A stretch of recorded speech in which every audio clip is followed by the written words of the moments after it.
Não tem nada de bom aqui, não. Não tem uma palavra de alívio, de bondade. Normalmente não. E normalmente não tem assim o profeta massageando o ego, não. Por quê? Como nós já vimos, o profeta ele é a última opção de Deus. Deus levantava o rei, o sacerdote, o juiz, para poder falar. E aí, quando esses homens falavam, o povo não ouvia, ou então, quando esses homens não falavam, porque estavam corrompidos, aí então Deus levantava o profeta. Então, se um profeta era levantado, é porque a situação era caótica. A existência de um ministério profético era correspondente ao fato de que a situação era caótica. Então, por que um profeta era levantado? Para denunciar, para criticar, para alertar. Por isso que a gente vai acompanhando a leitura, aprendendo aqui sobre o que Amós diz, e a gente vê que é só chicotada, porque é um contexto em que Deus está ali alertando o povo para os pecados do povo. Então, Deus já, até o capítulo 4, Deus já mostrou um monte de coisa errada que existia no meio do povo e que o povo precisava mudar. Agora, no capítulo 5, mais uma vez, só que agora de forma mais detalhada, Deus vai levantar, através de Amós, uma situação que ele via ali no meio do povo e que ele entendia que precisava ser alterada.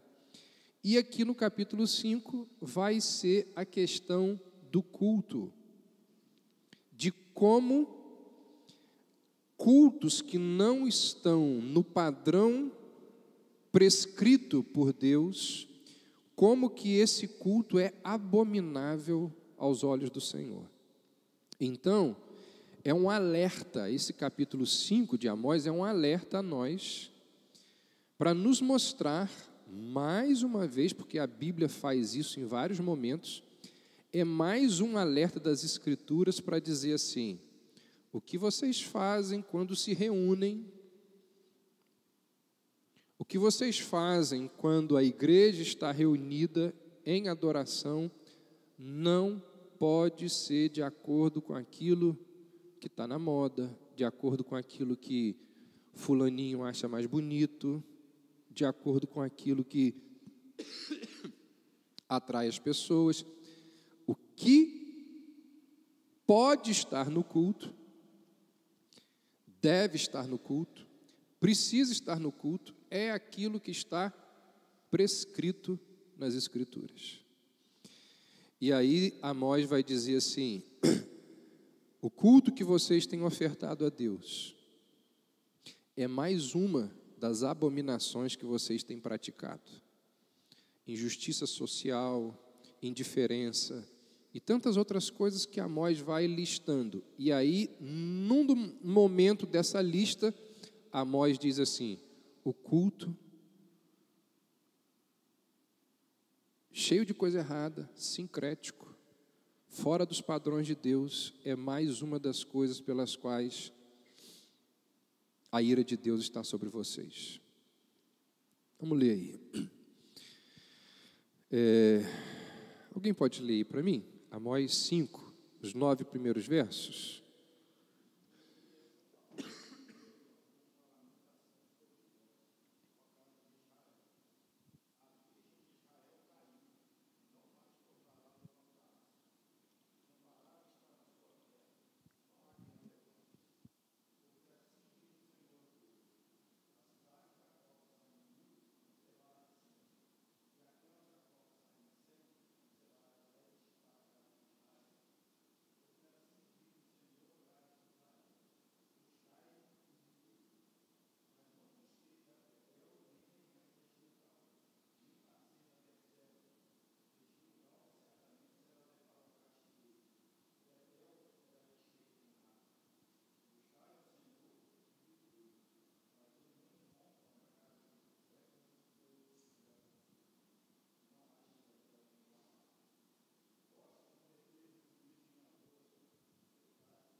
Obrigado, Gerson. Então, para a gente entender essa primeira parte aí do capítulo 5, a gente precisa entender um pouco a história, o contexto ali de Israel e a história de 3 santuários que são mencionados aqui: Betel, Gilgal e Berseba. Nesses 3 lugares existiam santuários que foram erigidos e que Deus condenou. Seguinte, vocês devem lembrar da história, quando Salomão morre, há uma divisão das 12 tribos de Israel. O filho de Salomão é pedido a ele para diminuir os impostos, ele diz assim: vai aumentar, a situação vai complicar. Tem a divisão, 10 tribos vão para um canto, chamadas de Reino do Norte, ou Israel, cuja capital ficava numa localidade chamada de Samaria. O rei ali era Jeroboão, nesse primeiro momento. Do outro lado, 2 tribos, chamadas ali de Judá, a capital ficava em Jerusalém, e o rei, o filho de Salomão, o Roboão. Então, dividiu. Algum tempo depois dessa divisão, Jerusalém continua como o único centro religioso de toda a nação. Por quê? Lá estava o templo, lembra? O templo de Salomão. Então, onde os judeus iam ofertar, fazer os sacrifícios, se encontrar com o Senhor, era no templo que ficava em Jerusalém. Então, tanto o pessoal do Reino do Sul, que estava ali na localidade, quanto o pessoal do Reino do Norte, todas as tribos se encontravam ali no templo em Jerusalém, pelo menos 3 vezes ao ano, em 3 festas importantíssimas no calendário religioso de Israel, que era a Páscoa, o Pentecostes e a festa dos tabernáculos. Todo judeu tinham outras festas, mas essas aqui eram obrigatórias. Todo judeu tinha que ir lá no templo de Jerusalém, pelo menos 3 vezes por ano. Foi aí que o rei do norte, um camarada chamado Jeroboão, ele pensou assim, ele refletiu da seguinte forma: essa história do meu povo sair daqui e ir lá para o sul para adorar a Deus, isso não vai dar certo.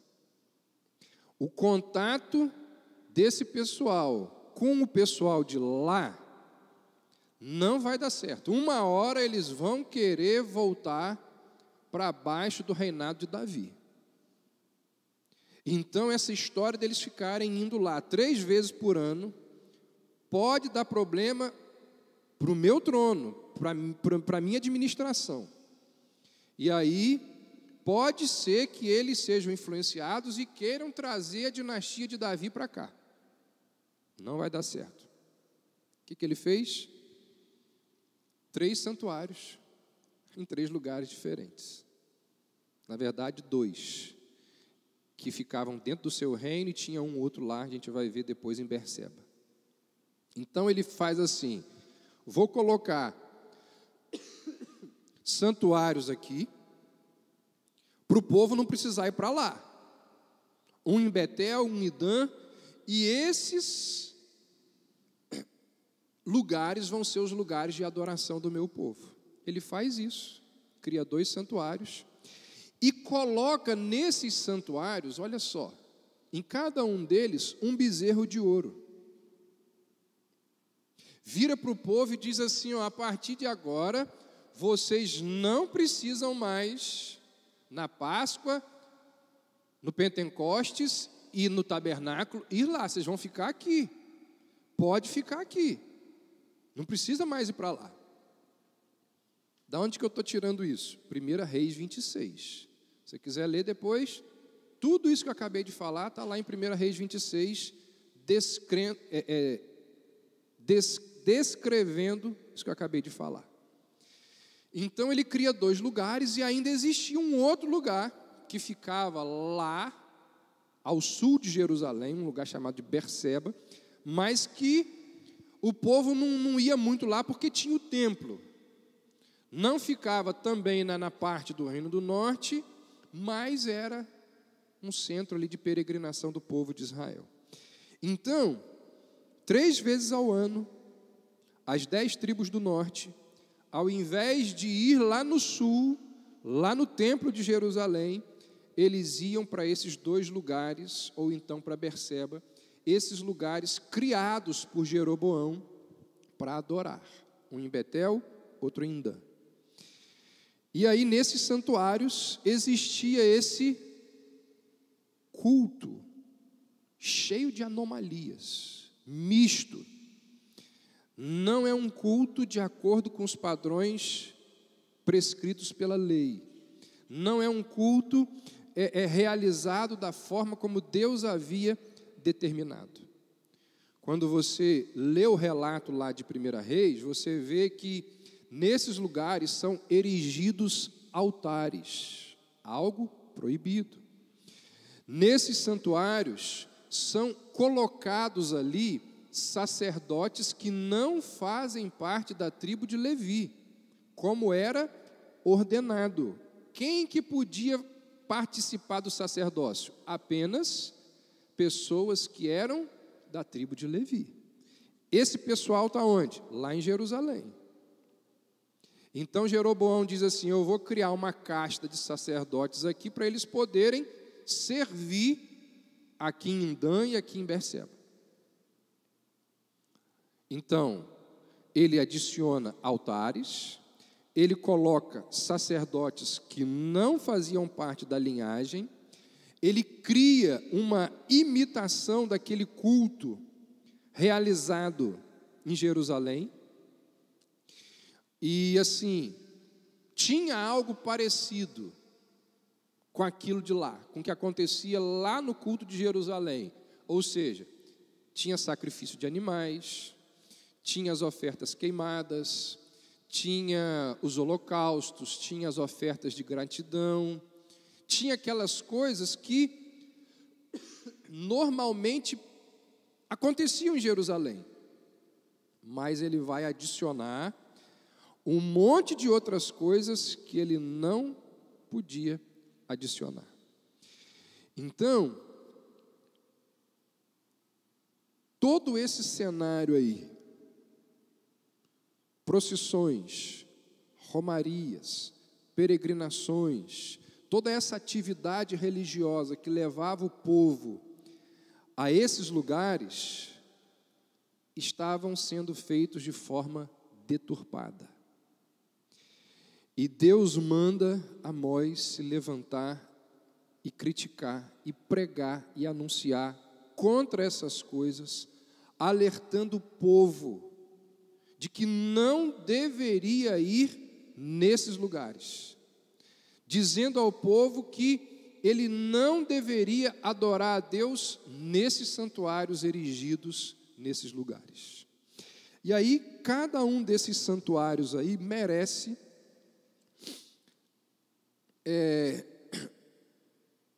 a nossa atenção para a gente entender toda a estratégia que esse rei criou, elaborou ao criar esses santuários. Então vamos dar uma olhada aí. O primeiro deles, que é Betel, quando final do verso 4, início do verso 5, Amós diz assim: diz o Senhor à casa de Israel, buscai-me e vivei, mas não me busqueis em Betel. Lembra? Betel é o lugar onde tem o santuário. Betel é uma localização do reino do norte. Se você conhece um pouquinho da história do Antigo Testamento, você sabe que Betel foi o lugar quando Jacó está fugindo do irmão dele, lembra? Ele roubou a primogenitura de Esaú, para não morrer, ele foge, ele corre. E ele para dormir aonde? Em Betel. Quando ele está dormindo ali, o que acontece? Ele tem uma visão, lembra? De uma escada que sai da terra e toca o céu. E naquele sonho, anjos descem e sobem por aquela escada. Quando Jacó acorda, ele diz assim: aqui é a casa de Deus. Aqui é a casa de Deus. Então ele vai e dá um nome àquele lugar. Qual foi o nome que ele deu? Betel. Porque Betel significa o quê? Casa de Deus. Mais tarde, passam os anos, Jacó vai, conhece as esposas dele, e aí ele, já rico, volta, lembra, para a terra dele, volta para Canaã. Quando ele está voltando, ele para onde? Em Betel. E ali ele constrói um altar. E mais uma vez, no retorno, quando ele para ali e constrói um altar, Deus aparece a ele e Deus diz: nesse momento eu estou confirmando com você a aliança que fiz com seu pai Abraão, com seu avô Abraão, com seu pai, né? Ele diz lá, o seu pai Abraão, seu pai Isaque. E então ali Deus confirma com Jacó a promessa da aliança feita a Abraão, Isaque e agora a Jacó. Esse é o lugar de Betel. E dos 3 lugares de adoração, esse que Jeroboão vai criar, esse era o mais frequentado, o mais concorrido, o mais popular. Por quê? Porque estava ligado à história desse patriarca do povo. E o povo, de fato, tinha essa crença. Acreditava que aquele era um lugar onde Deus estava. Por quê? Betel é a casa de Deus. Vê se o Jeroboão é bobo. Ele conhece a história do povo. Ele conhece a história desse lugar. Ele sabe que esse lugar, dentro do seu reino, pode levar o povo a pensar assim: não preciso ir em Jerusalém, posso ir na casa de Deus que é aqui. Ele constrói um altar nessa localização, constrói ali um santuário, coloca ali o bezerro de ouro. A estratégia dele foi extraordinária. Faz o templo, onde é historicamente a casa de Deus, e vira para o povo e diz: ninguém mais precisa ir lá em Jerusalém, vocês podem adorar a Deus na casa de Deus. E o negócio estava dando certo. Aí aparece Amós, para lá na frente do santuário de Betel e diz assim: Deus me mandou dizer para vocês que vocês devem buscá-lo, e se vocês o fizerem, vocês vão viver, não vão morrer. Buscai-me e vivei, mas a busca de vocês não pode ser aqui. Não é isso que ele diz? Assim diz o Senhor, verso 4, a casa de Israel: buscai-me e vivei, mas não em Betel. Está errado, não pode ser aqui. Então você imagina aí a reação das pessoas, né? Como assim? Betel é a casa de Deus, Betel é onde Deus mora. Amós simplesmente diz assim: Deus não está aqui. Vocês acham que Deus está aqui? Vocês estão vindo para a igreja, fazendo tudo que vocês acham que deve fazer, chega na hora certa, faz isso, faz aquilo, aí chega alguém e diz assim: Deus não está aqui não. Você já imaginou? Alguém chega e fala assim: vocês estão vindo aqui na Reformada, todo domingo, cantando, orando, mas o que vocês estão fazendo aqui não vale de nada. Deus não está aqui. O que vocês estão fazendo aqui é fruto da imaginação de vocês, porque Deus aqui não está. É o que as pessoas que frequentavam Betel devem ter, né, tido que lidar com essa situação. Outra aí, ó. Mas não me busqueis em Betel, nem venhais a Gilgal, o outro centro religioso mencionado aqui por Amós. Gilgal era uma região que tinha ligações com a conquista da terra de Canaã. Vocês lembram qual foi a primeira cidade que o povo conquistou quando entrou em Canaã? Jericó, não é? A primeira cidade. Depois a cidade de Ai, por aí por diante. Gilgal era uma cidade que ficava pertinho, uma localidade que ficava pertinho ali de Jericó. O texto diz que Gilgal se transformou no quartel-general de Josué. Jericó está lá, Josué está aqui elaborando a estratégia, ensinando o povo o que vai ser feito, descansando, dormindo, para poder atacar Jericó. Então, que lugar é esse? Gilgal. É dali que o exército vai entrar na terra prometida. É nesse lugar, em Gilgal, que Josué erigiu um altar de 12 pedras. Não sei se vocês lembram, a gente pregou uma vez sobre isso daqui. O povo atravessa o Jordão, Deus faz o milagre, né, de abrir o rio, assim como abriu lá o Mar Vermelho. Quando o povo acaba de atravessar o Jordão, Josué reúne o povo, agradece a Deus pelo milagre e levanta ali um altar, coloca ali 12 pedras. 12 pedras são colocadas, lembra? Lá no meio do rio, e depois 12 pedras do lado de fora. Esse lugar do lado de fora, onde são colocadas essas pedras para servir de testemunho e de história para as outras gerações, é Gilgal. 12 pedras representando as 12 tribos, para lembrar daquilo que Deus tinha feito pelo povo. É um lugar importante? Muito. Foi em Gilgal que Josué vira para o povo e diz assim para os homens: todos vocês têm que se circuncidar. Um ato, algo dentro da aliança muito importante.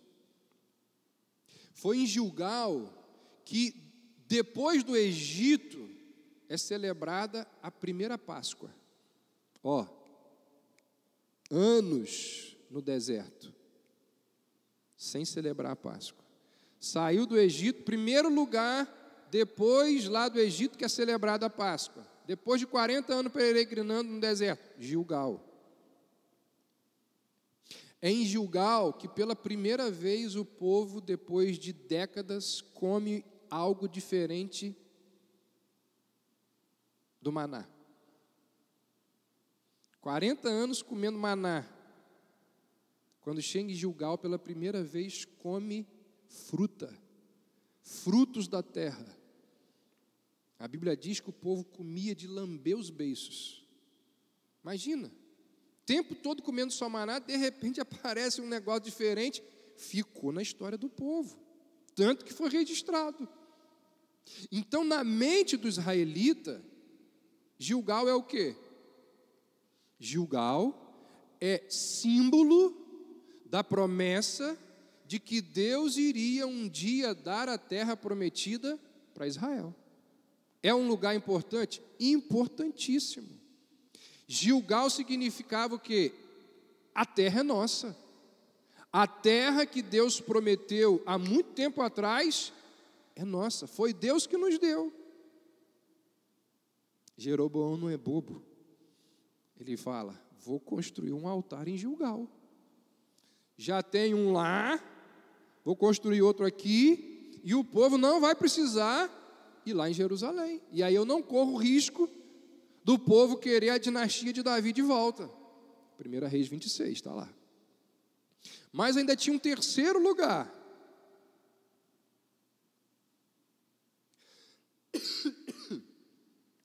Buscai-me, verso 4.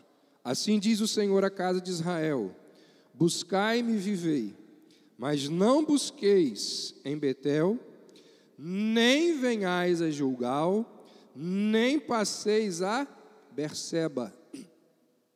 É um outro lugar importante, ligado aqui às promessas de Deus aos patriarcas, Abraão, Isaque e Jacó. Foi em Berseba que Abraão ouviu um rei pagão virar para ele e dizer assim: Deus é contigo em tudo quanto você faz. Você é um abençoado por Deus. Foi em Berseba que Isaque tem uma visão, onde Deus vira para ele e diz assim: não tenha medo, porque eu sou contigo. Foi em Berseba que Jacó, quando já idoso, já velho, pensando que o filho dele tinha morrido, aí ele descobre que não morreu, descobre que José está vivo, e os irmãos de José chegam e falam: a situação é essa, seu filho está vivo. Jacó arruma as coisas, parte em direção ao Egito, receoso, temeroso. Quando ele para em Berseba, Deus aparece para ele e diz assim: não temas, porque eu sou contigo. A mesma mensagem que dei para o seu pai, estou dando para você. Então, é em Berseba que Deus faz todas essas promessas a esses 3 homens, de forma que Berseba passa a significar isso para os israelitas, o fato de que Deus, Ele está conosco. Deus disse isso para Abraão, Deus disse isso para Isaque, Deus disse isso para Jacó. Berseba entra para a história como o quê? Como um lugar que simboliza que Deus está conosco, assim como esteve com Abraão, Isaque e Jacó. Jeroboão não é bobo. Vocês podem ir aqui, ali, e se não tiver satisfeito, ainda pode ir lá em Berseba.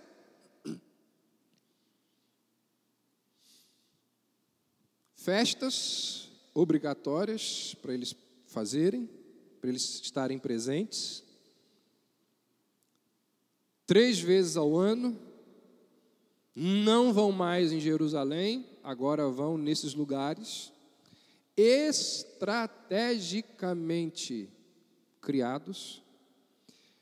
E quando eles chegam ali, eles são orientados pelos sacerdotes que não são da linhagem de Levi. Os sacerdotes viram para eles e dizem: aqui é a casa de Deus, Betel. Deus está aqui, Gilgal. Vamos celebrar as promessas de Deus da posse da terra, Gilgal. Deus prometeu que estaria conosco e está aqui conosco, Berseba. Então, é em meio a toda essa euforia das peregrinações a esses lugares que Amós entoa um cântico fúnebre. Olha aí, verso 1. Ouvi esta palavra que levanto como uma lamentação sobre vós, ó casa de Israel. A lamentação era um cântico fúnebre, geralmente entoada nos velórios, nos enterros. Alguns de vocês sabem que naquela época existiam até pessoas que eram profissionais nessa lamentação, as chamadas carpideiras. Pessoas que eram pagas, mulheres que eram pagas para chorar nos velórios. O camarada lá não era uma pessoa muito agradável, não era uma pessoa de que se tinha boas lembranças e ninguém ia chorar por ele. Existia isso mesmo, contratava-se carpideiras para o negócio não ficar feio. Então chorava-se nos velórios, mas quando o cara não era lá então a família contratava as carpideiras para chorar. choradeiras profissionais. E Amós aqui está fazendo o papel de uma carpideira. E o conteúdo dessa lamentação está aí no verso 2. Olha aí o que ele diz. A virgem de Israel caiu. Nunca mais tornará a levantar-se. Desamparada está na sua terra. Não há quem a levante. Então vocês imaginem Amós repetindo esse cântico fúnebre o tempo todo. Caiu, morreu, está no chão, não tem quem a levante. A virgem de Israel. Os comentaristas vão dizer que existem 3 possibilidades para explicar essa expressão que Amós usa aqui de a virgem de Israel. Por que Amós usa essa expressão? Primeiro, eles vão dizer, a primeira possibilidade é por causa das belezas naturais que existem em Israel. Aquela era uma terra que manava leite e mel. Era um lugar, quem já foi lá diz que até hoje é assim, lindo, cheio de vales, cheio de rios, de montes. E então é uma referência a uma donzela bonita, né? Bela, uma virgem. Uma mulher que ainda não se casou. É uma donzela. Pode ser isso. Então, por causa da beleza do lugar. Outros vão dizer que é pelo fato de Israel ser a esposa de Yahvé. Assim como no Novo Testamento a igreja é a esposa de Cristo. E ainda existem aqueles que vão dizer que é uma referência ao fato de que até aquele momento a nação tinha permanecido ali na terra e nunca tinha sido conquistada por outros povos, por isso que ela é uma virgem ainda. Então é possível que por todos esses motivos Amós tenha se dirigido a Israel como se fosse uma moça, uma virgem. E aí ele diz, caiu, ferida de morte. Nunca mais, ele diz aí, se levantará. E não foi isso que aconteceu? O que aconteceu com o Reino do Norte? Desapareceu. A profecia se cumpriu. Nunca mais se levantará. Isso é o que, em teologia ou em teologia bíblica, se chama de passado profético. O que é um passado profético? O profeta olha para o futuro, vê aquilo que está acontecendo em visões dadas por Deus, e para ele o fato é tão evidente, é tão certo, que ele expressa aquele fato como se já tivesse acontecido.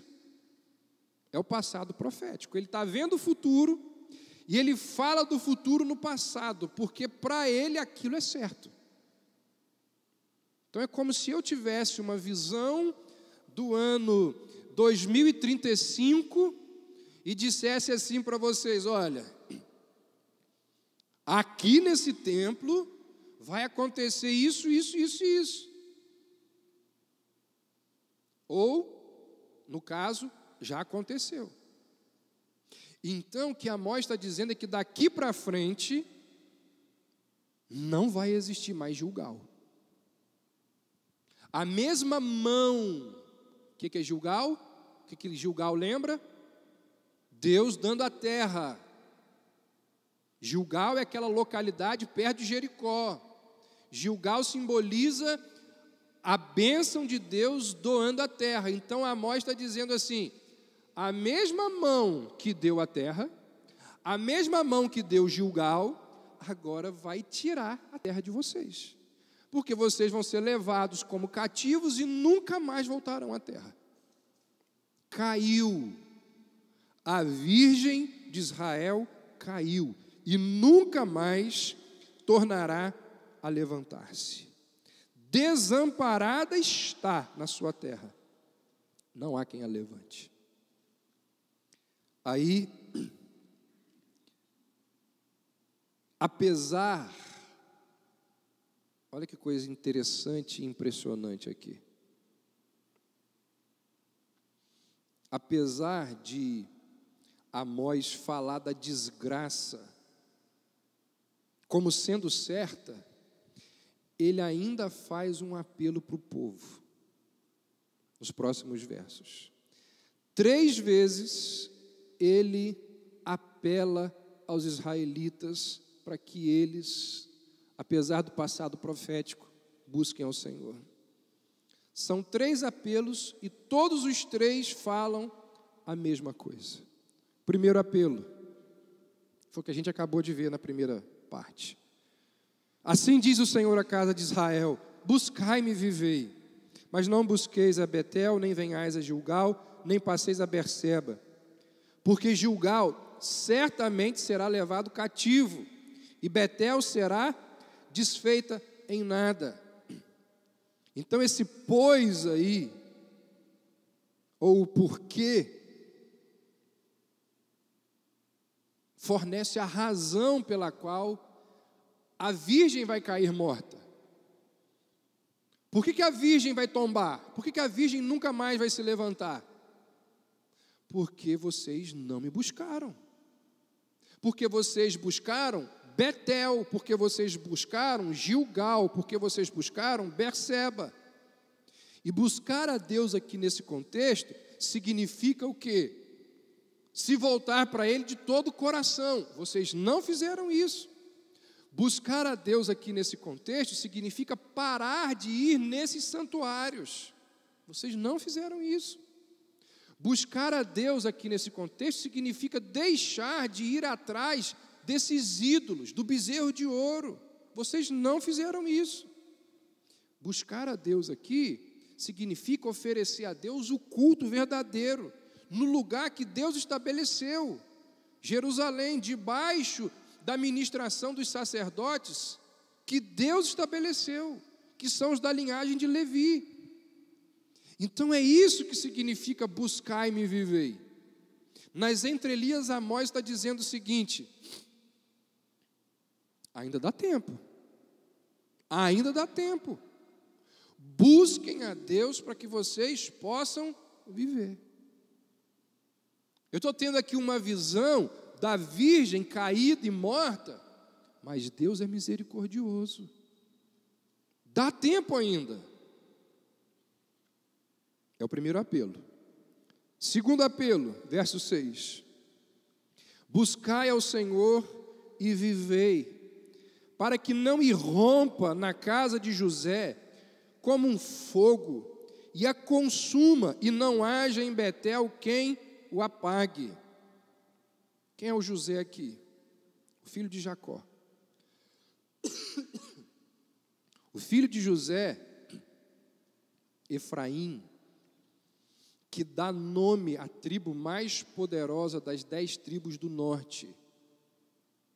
Então, quando ele fala aqui de casa de José, significa as 10 tribos, das quais Efraim era a mais forte. Então, é uma expressão que está tomando a parte pelo todo. Então, Deus está dizendo assim: voltem para mim. Vocês que estão fazendo as coisas erradas aí,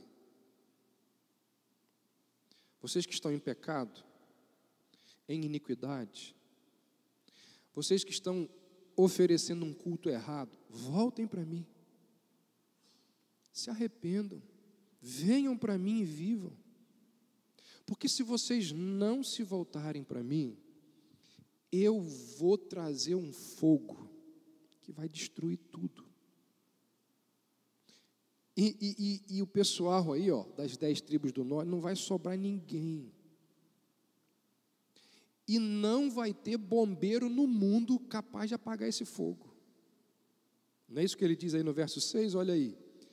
Não vai haver em Betel quem seja capaz de apagar esse fogo. Era em Betel que estava o bezerro de ouro. É como se Deus estivesse dizendo assim: eu quero ver se esse bezerro que está aí vai ajudar vocês na hora que eu mandar o fogo. Vou mandar uma invasão terrível sobre vocês que vai vir como um fogo devorador. Chama o bezerro.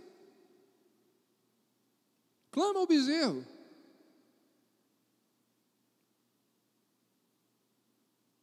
Você aí que coloca sua esperança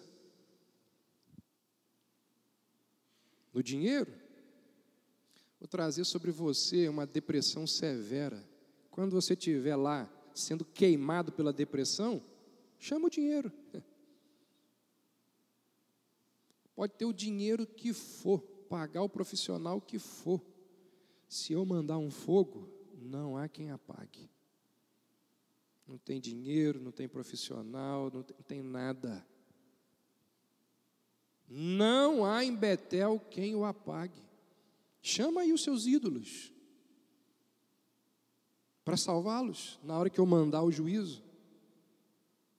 Então, se vocês querem viver, olha o apelo, e o segundo apelo no verso 26. Buscai-me e vivei. Primeiro ele fala no verso 4, depois ele fala aqui no verso 6, a mesma coisa. Buscai-me e vivei. E o terceiro apelo está aí no verso 7. Vós que converteis a justiça em vergonha ou em injustiça, e deitais por terra a retidão.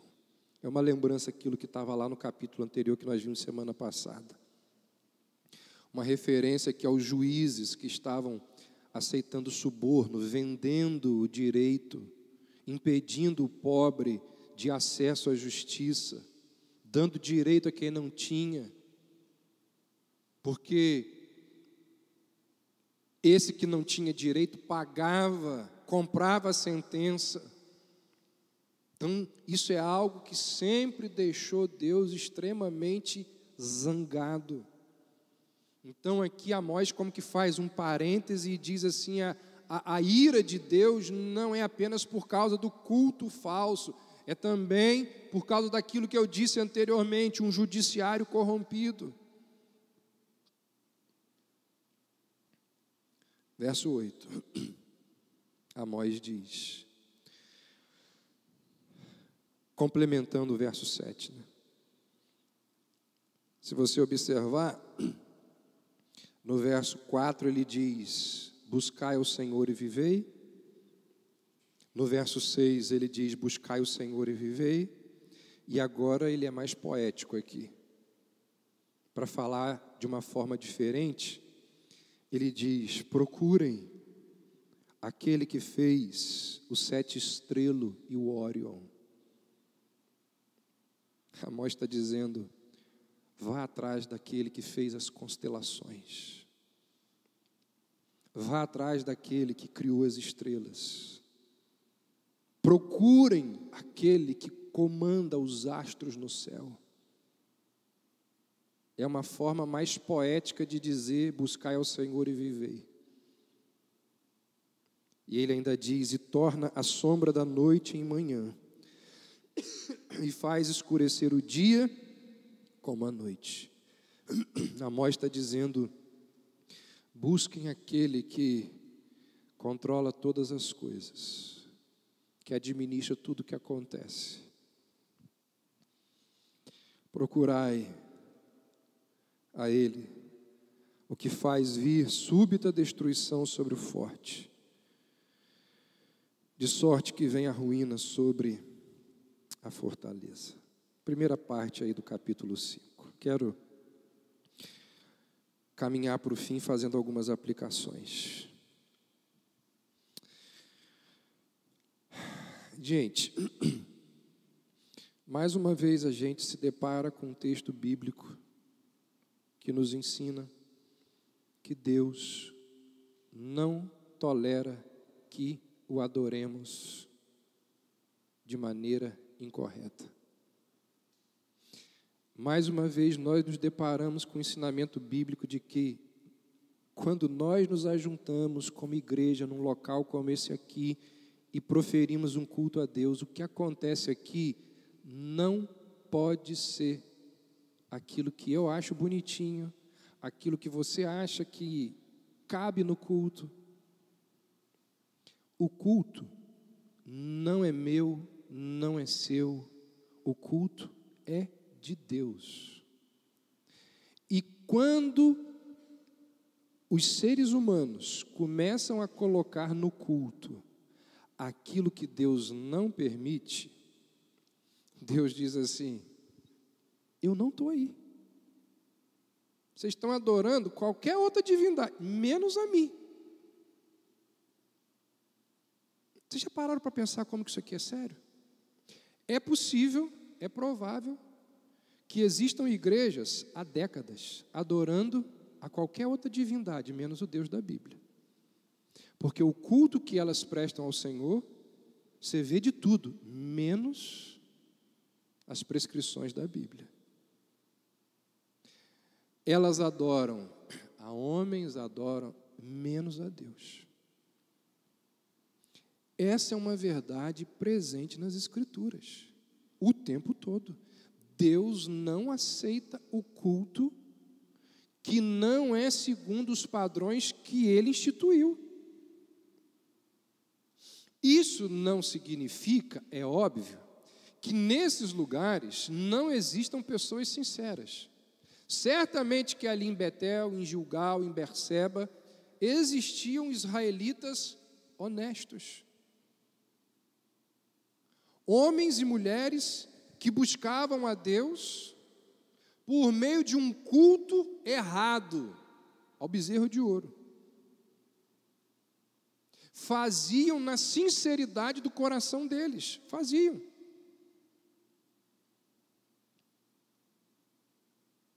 Mas Deus diz assim: sou eu não. Vocês estão adorando aí é outra divindade, a mim não.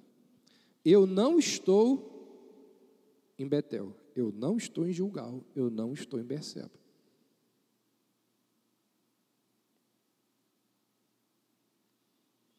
Vocês já pararam para pensar na seriedade disso?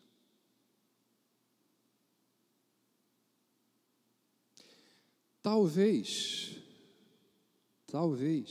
essa seja uma, não é a única, obviamente, talvez essa seja uma das respostas, porque no Brasil nós temos tantos evangélicos e o Brasil é uma podridão moral. Tem um monte de gente, um monte de evangélico, igual tinha na tribo do norte. Era concorridíssimo esses cultos, frequentadíssimos, lotava no tabernáculo, enchia na Páscoa, ficava abarrotado no Pentecostes. Levantavam as mãos, tinha banda, tinha... Deus diz, ó, é outro Deus, a mim não. Sabe o que isso significa? O que isso aqui nos lembra? Que o culto agradável a Deus, para existir um culto agradável a Deus, não basta a sinceridade dos nossos corações. Ah, mas eu estou sendo sincero. Não é suficiente. Precisa existir sinceridade no coração? Claro que sim. Mas só a sinceridade não basta.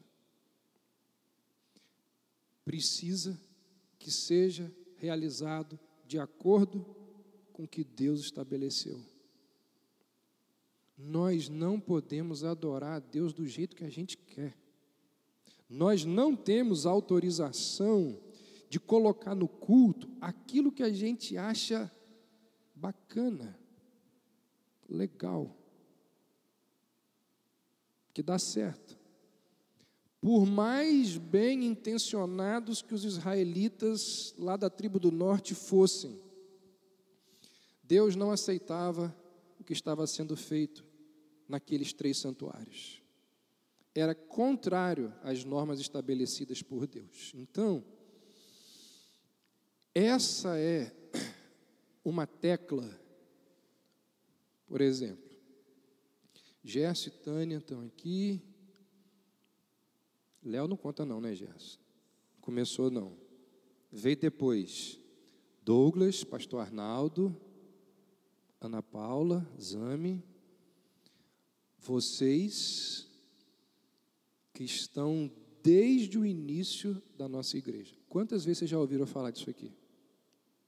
Dezenas de vezes. Dezenas. Porque isso aqui é importantíssimo. Maíra até conta, mas Léo não, né? Isso é muito sério. Por quê? E sabe por causa de que eu falo dezenas de vezes? Não é porque eu quero ficar falando disso, não. É porque como a gente vai expondo a Bíblia, a gente se depara com essa realidade o tempo todo na Bíblia. Porque o tempo todo Deus está dizendo assim, olha, o culto é meu. E como é meu, é do meu jeito. Não faça do jeito que vocês quiserem. Porque a hora que vocês começarem a colocar no culto aquilo que é invenção de vocês, eu caio fora. Então a gente pode observar aí as liturgias dos nossos dias. O que acontece ali, o que é princípio regulador do culto de acordo com a palavra de Deus? Você vai ver que tem um monte de coisa que não está nas Escrituras. Isso é muito sério. Segundo,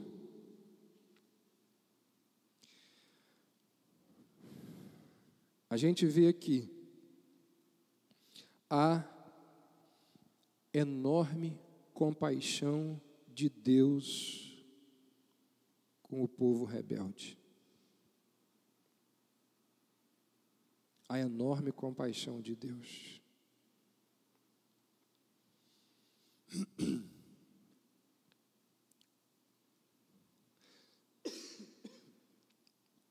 Às vezes,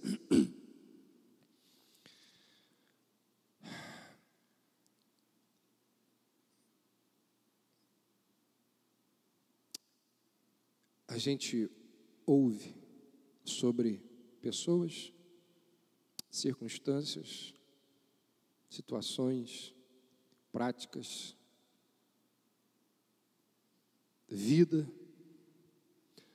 e aí eu e Cris, a gente tem criado esse hábito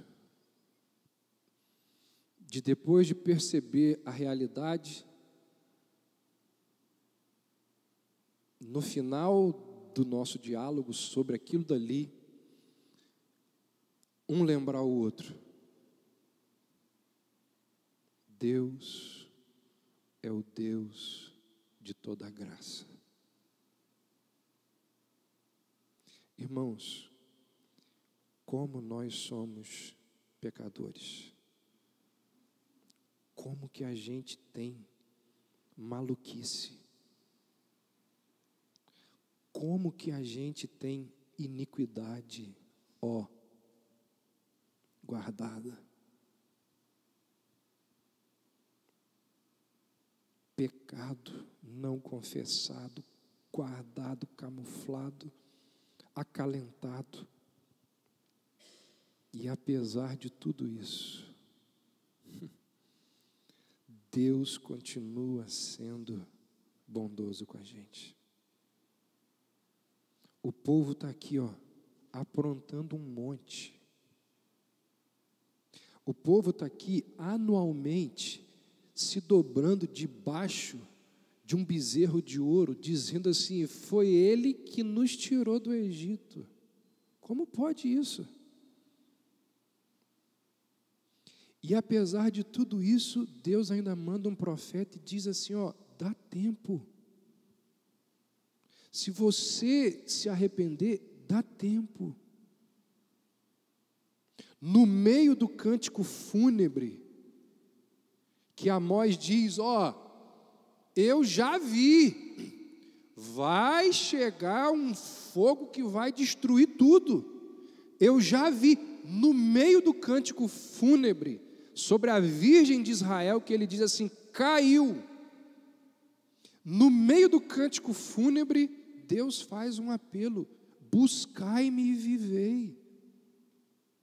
Deus está dizendo assim, a morte de vocês está ali, está para entrar, está na porta ali, está batendo ali, vai entrar.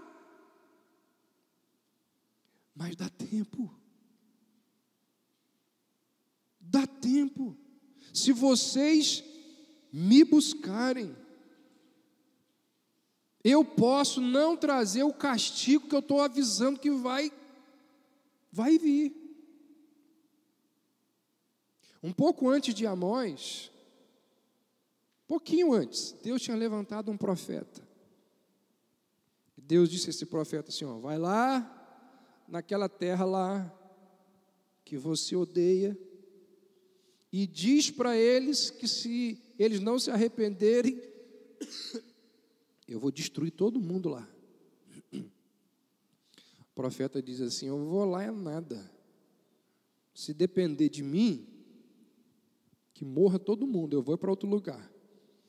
Aí Deus leva esse profeta viajando na barriga do peixe, solta ele lá em Nínive.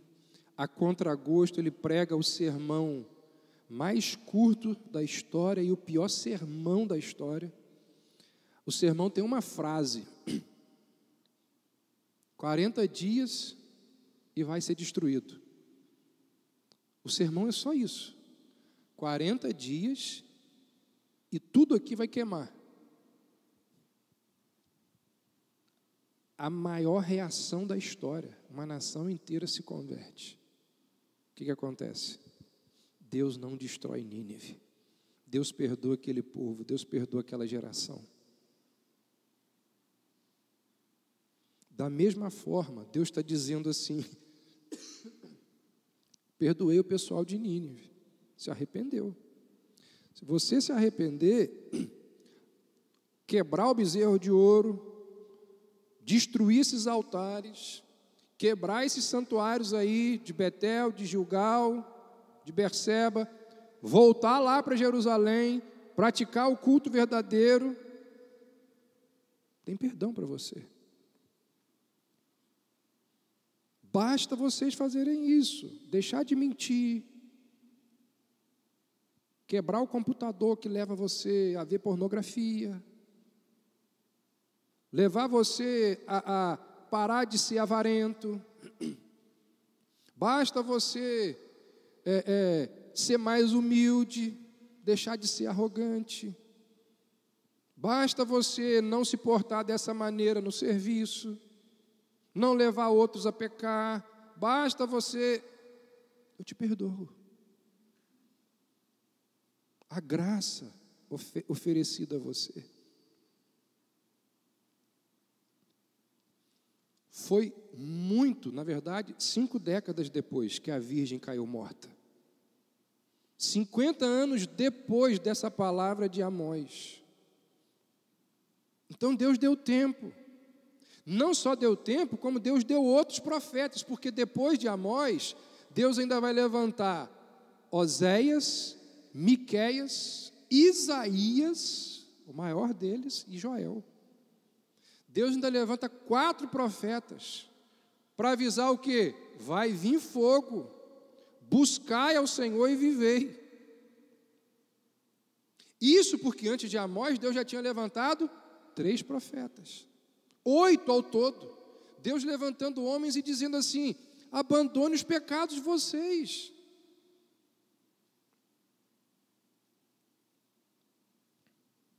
Deus é bondoso ou não é?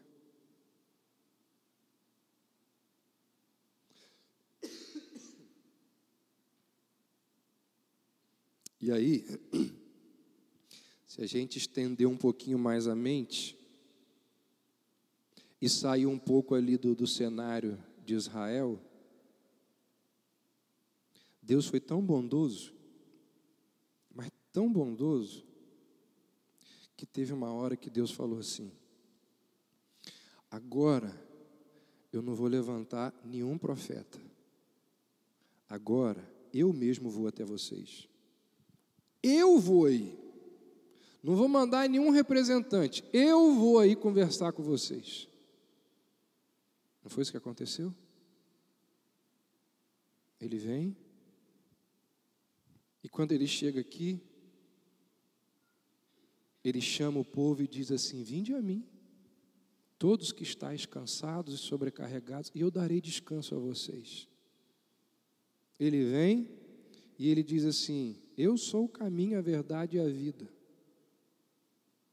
Vem a mim. Então esse é o Deus que não desiste do seu povo. E mesmo depois que ele foi embora, ele ainda enviou o Espírito Santo. Para quê? Para ficar aqui, ó. Rapaz, sai dessa vida. Rapaz, você está fazendo, está errado. Moça, o que você está fazendo não condiz com alguém por quem Cristo morreu. É por tudo isso que a Bíblia diz assim: como escaparemos nós se negligenciarmos tão grande salvação? Deus está o tempo todo oferecendo.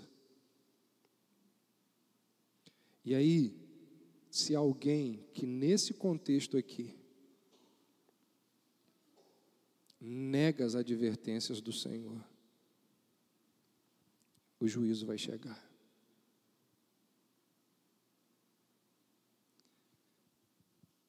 A gente quer viver eternamente, escapar do juízo de Deus? Buscai-me e vivei. Arrependa-se das suas obras mortas, do culto falso. O que seria um culto falso a nós? Para nós, no nosso contexto aqui, trazendo para a nossa realidade. Será que é alguma coisa errada que a gente faz aqui? Pode ser, mas não somente. Será que nós não temos outros ídolos aos quais nós nos dobramos? Ídolos que concorrem com o senhorio de Cristo ao nosso coração? O nosso time de futebol,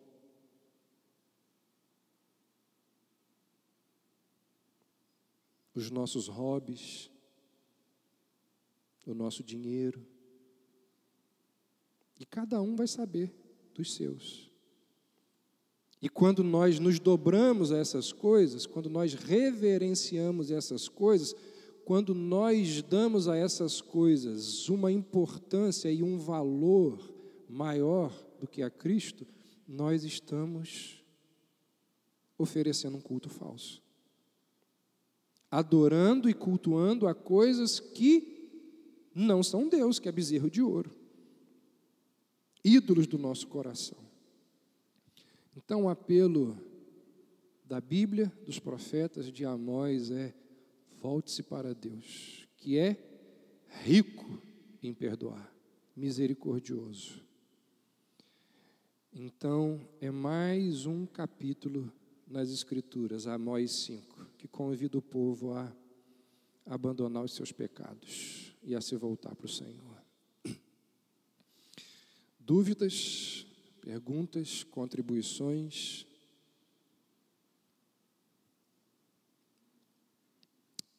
Ok. Vamos orar então e pedir ao Senhor que nos ajude diante de tudo que nós acabamos de ouvir. Ó Deus, pedimos que, em graça e misericórdia, o Senhor consolide esta palavra no nosso coração e na nossa mente.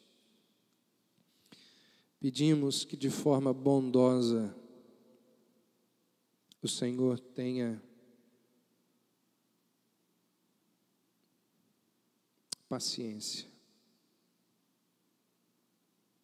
e que o Senhor nos resgate dos nossos maus caminhos antes dos assírios chegarem, antes do fogo, antes do juízo.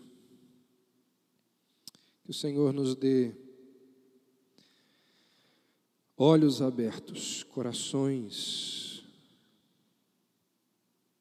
de carne, para irmos na direção do Senhor, para ouvirmos os apelos do Senhor, para não permitirmos que as nossas incoerências, pecados, nos atrapalhem de ouvirmos a Tua voz. Que assim seja na minha vida, na vida aqui dos meus irmãos e irmãs. Em nome de Jesus. Amém. Bom domingo. À noite a gente está aqui, se Deus quiser.